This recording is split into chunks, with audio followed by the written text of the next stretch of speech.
Multiply and simplify if possible. X squared minus 3x over x squared minus 4x times x squared minus 16 over x squared minus 9.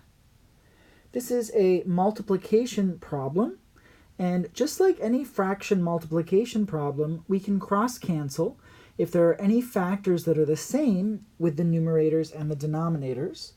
But before we can do that, we have to factor the numerators and the denominators. Just like the simplifying problems, with multiplication problems, we need to factor all of the polynomials and then cancel anything that the top and bottom have in common.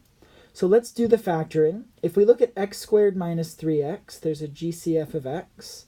So we can pull out an x, and we're left with x minus 3.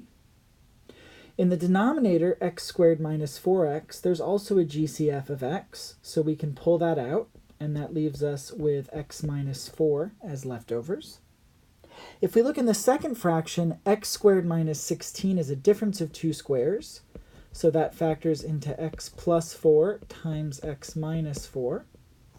And x squared minus 9 is also a difference of two squares. That becomes x plus 3 times x minus 3.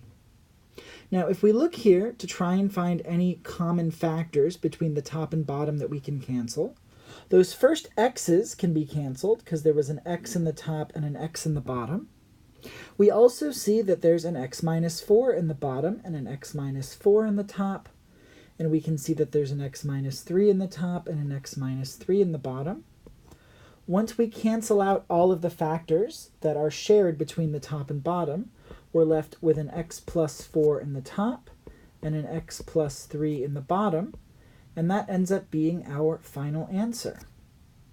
Even though it says multiply and simplify if possible, what we're really doing here is we are going to factor any of the polynomials, and we are going to cancel common factors between the top and the bottom.